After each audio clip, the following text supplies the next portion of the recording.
Praxet Bonhomme. Amis auditeurs, nous retrouvons avec joie François d'Assise, frère François, dans notre émission pour découvrir son histoire, sa vie, son aventure, son témoignage à travers l'ouvrage de Julien Green, Frère François, mis en audio, production par Saint-Léger Productions.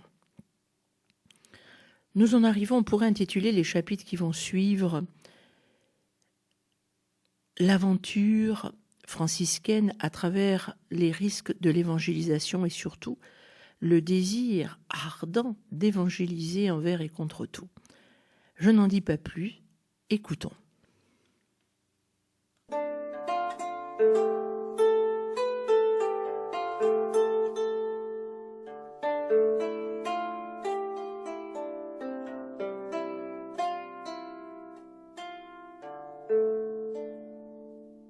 L'enfant, la nuit. Un récit franciscain d'une poésie très prenante est celui de l'enfant très pur et très innocent, qui vint trouver François et lui demanda de le recevoir dans la fraternité. Trop jeune pour être frère, il eût pu se voir doucement éconduit. Mais le Christ n'avait-il pas dit « Laissez venir à moi les petits enfants » Aussi fut-il reçu. Où et quand? La date de 1218 n'est pas improbable, et le lieu fut un petit couvent sur une colline de Lombrie où François était venu séjourner. À l'heure de complis, François alla comme d'habitude coucher sur la planche qui lui servait de lit. Bien avant le point du jour, il se levait secrètement pour aller prier seul dans le bois. Fort attentif à tout ce que faisait le saint et sans doute pris d'un secret désir de l'imiter, le jeune nouveau venu attendit le moment propice, et se glissant près du poverello endormi, attacha sa corde à la sienne. Ainsi serait-il sûr de se réveiller quand François quitterait son lit. Cette petite ruse fut vite déjouée. Au plus profond de la nuit, François dénoua doucement la corde et laissa plonger dans le sommeil son petit compagnon trop curieux. L'enfant qui dormait se réveilla un moment plus tard, et se leva d'un bond quand il se vit seul. Où trouver François? Une intuition le guida vers le bois, d'ordinaire fermé par une barrière. Or celle-ci était ouverte. Tout fier d'être aussi malin, il se mit à errer parmi les arbres quand il entendit des voix et se laissa guider par elles. Une surprise extraordinaire l'attendait qui le terrorisa en même temps qu'elle l'émerveillait. Celui qu'il cherchait, frère François, entouré et comme vêtu de lumière, parlait avec le Christ et la Vierge accompagnés de saint Jean-Baptiste, tandis que des anges sans nombre volaient en chantant dans la nuit resplendissante. L'enfant tomba sur le sol comme un mort. Cependant, lorsque le ravissement de François eut pris fin, il quitta le bois pour regagner le couvent et marchait sous les arbres quand son pied heurta l'enfant évanoui. Ému, François le releva et l'emporta dans ses bras. Revenu à lui, le coupable avoua tout, mais François ne le gronda pas.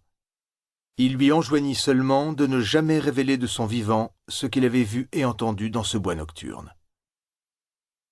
Est-il besoin d'ajouter que le garçon entré si jeune dans la fraternité y vécut saintement jusqu'à sa mort? Des épisodes de ce genre font songer à ces petites peintures de Prédel dont nous admirons la fraîcheur. On regarde sans se lasser tel et tel détail plus exquis que les autres, et le charme du peintre finit par emporter notre assentiment. On ne songe plus à douter que cela soit. Les morts vont vite. Loin de ces lieux où François se livrait à la contemplation, le monde tournoyait dans le cauchemar des guerres. La croisade contre les Albigeois n'en finissait pas. Une fois de plus, l'effrayant Simon de Montfort assiégeait Toulouse, défendu vaillamment par un jeune homme de 17 ans, le fils de Raymond VI, comte de Toulouse. Le siège s'éternisait. On en était au 6e mois. Les assauts des croisés se succédaient en vain. À un autre bout de l'Europe, Othon VI, déposé après avoir perdu Bouvines, s'était enfermé dans son château du Harz. Cet homme si rusé et si intelligent avait vu fuir tous ses alliés et ne régnait plus que sur son duché de Brunswick. Remarié à une jeune princesse de Brabant qu'il avait en horreur, il devenait la proie d'une schizophrénie qui le menaçait depuis des années. Ayant fait condamner toutes les fenêtres et tendre les pièces de draperie noire, comme plus tard Charles Quint à Yuste, il vivait à la lueur des cierges, hurlant l'aveu de ses péchés dans l'espoir d'obtenir le pardon de Dieu et du pape qui avait jeté sur lui l'interdit. Déserte en conséquence la région autour du château et les églises fermées. Les moines d'un couvent voisin vinrent, à sa prière, le flageller au chant du Miserere. Ainsi pensait-il apaiser la colère de Dieu, et tout sanglant, il mourut épuisé sur le pavement de sa salle des gardes. Honorius ne leva l'interdit que pour permettre qu'on l'enterrât dans sa cathédrale de Brunswick. Frédéric II n'avait plus de rival vivant. C'était le 19 mai 1218. Moins de 10 ans plus tôt, alors qu'il traversait le duché de Spolète pour recevoir la couronne impériale des mains d'Innocent III, Othon III était passé dans un luxe inouï à côté de Rivotorto. On se souviendra que le peuple se ruait pour voir cette magnifique cavalcade, mais que François, lui, ne permit qu'à un seul de ses frères de quitter leur cabane et d'aller sur le passage de l'empereur, lui rappeler que la gloire humaine ne durait pas. En 1218, du saint et de l'empereur fou, lequel des deux pensait encore à cet incident? L'un et l'autre peut-être, constatant la fragilité de la gloire. Un peu plus d'un mois après, le 25 juin, la mort frappa son autre coup spectaculaire sous les murailles de Toulouse. Guy de Montfort, frère de Simon, fut blessé par une flèche tirée de la ville, et son frère courut aussitôt à son secours pour le dégager. Quelque chose alors se produisit qui jeta le désarroi dans les rangs des croisés. Des dames et des demoiselles qui défendaient leur ville avec l'intrépidité de leur sexe maniaient un pierrier, et visèrent si juste que la lourde machine envoya sa pierre là où elle devait changer le destin. Fracassant le heaume d'acier du comte de Montfort, elle fit une bouillie des yeux, de la cervelle, des dents et de la mâchoire. Simon de Montfort tomba par terre mort, sanglant et noir. Le siège fut levé. À ce moment de l'histoire, les nouvelles voyageaient plus vite que nous serions tentés de le croire. Elles traversaient l'Europe qu'elles tenaient en haleine plus encore qu'aujourd'hui, à cause précisément des intervalles d'expectative. Après la mort sinistre d'Othon, la révélation du sort tragique de Simon de Montfort dut parvenir aux oreilles de François. La croisade finissait, et l'hérésie cathare était écrasée sur cette terre de Provence vers laquelle les regards du saint s'étaient si souvent tournés. Pour faire triompher la foi, que de sang avait dû couler. S'ajoutait l'horreur des bûchers. L'hérésie avait ses martyrs, elle aussi. Si le mot de Tertullien était juste, quelle moisson allait-elle faire lever dans la suite des temps? François pouvait remercier Dieu qu'en Italie, l'Église n'avait pas eu à remporter de victoires aussi coûteuses. Se rendait-il compte que sa seule présence et la douceur de la prédication franciscaine avaient suffi pour que disparût l'erreur étrange qui faisait des corps l'œuvre de Satan et niait que Jésus fût Dieu? On le suivait, le poverello, comme on eût suivi le Christ. Nul besoin de chevaliers en armes, de massacres et de supplices. La voix venue des pages de l'Évangile gardait toute la simplicité du message originel. Où était la limite de ce pouvoir plus fort que la violence des armées? Ne pouvait-on croire que François finirait par convertir le monde? Mais que valent les rêves des plus grands visionnaires quand les experts s'appliquent à y mettre de l'ordre? Des transformations étaient inévitables, qui ressemblaient singulièrement à des déformations dictées par le bon sens. Cependant, une multitude d'hommes affluait vers François d'Assise. Des couvents s'élevaient, des règlements alourdissaient le texte initial d'une brièveté implacable. Le succès s'annonçait énorme. Le rêve de 1209 risquait de sombrer dans la réussite. Aux hommes rouges. Néanmoins, il savait agir et défendre ses idées. Après tout, c'était pour Dieu qu'il s'agissait de se battre. On ne voulait pas lui permettre d'aller en France.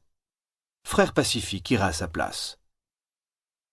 Ce fut vers ce moment que, sur la demande du cardinal d'Osty, il fut invité à prêcher en présence du pape et de ses cardinaux. Tous, en effet, se montraient curieux d'entendre cet homme célèbre dans toute l'Italie pour ses dons d'éloquence qui le distinguaient des prédicateurs les plus savants. Sans doute voulait-il aussi, en bon théologien, s'assurer de la pureté de sa doctrine. Ne savait-on pas qu'il n'avait point fait d'études? Une surprise les attendait. Le cardinal d'Osty aimait François et voulait qu'il se tirât à honneur de cette épreuve. Aussi lui composa-t-il lui-même un sermon en latin solide et bien tourné. François reçut le conseil de l'apprendre par cœur, ce qu'il fit très docilement, et quand il parut devant la très intimidante assistance, il constata qu'il ne se souvenait plus d'un traître mot du texte qu'il savait si bien la veille. Ici parut l'homme de Dieu. Sans se troubler le moins du monde, il se recueillit un instant et pria le ciel de lui venir en aide. La réponse ne laisse pas d'étonner aujourd'hui encore. Ouvrant le psautier sur l'autel, il lut ce verset. Tout le jour, la confusion a couvert mon visage. Ce thème lui fournit un sermon d'une audace inouïe. Qu'étaient tous ces prélats, sinon le visage de l'Église, visage souillé par leur orgueil, leur amour du luxe et le mauvais exemple qu'ils donnaient au monde chrétien, alors que ce visage devait resplendir de beauté comme le visage même du Christ. Ces paroles en langue populaire lui sortaient de la bouche comme un torrent, et loin d'exciter les auditeurs à la colère, les plongèrent dans la stupeur.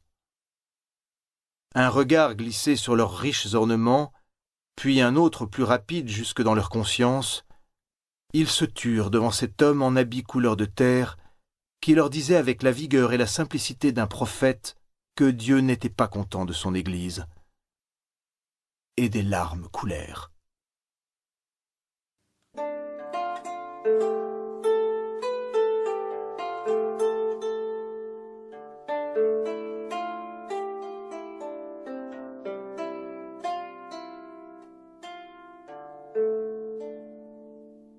L'enfant. Rendez-vous la semaine prochaine, amis auditeurs. Nous poursuivrons cette merveilleuse aventure franciscaine à travers le récit de Julien Green. Ce seront les étapes où Julien Green parsème beaucoup de chapitres en revenant sur cette joie particulière qui animait le cœur de François et le cœur de tous ceux qui avaient choisi d'embrasser Dame Pauvreté. Et notamment, ce sera un épisode aussi très important, celui du chapitre des nattes, mais ce sera donc au prochain épisode.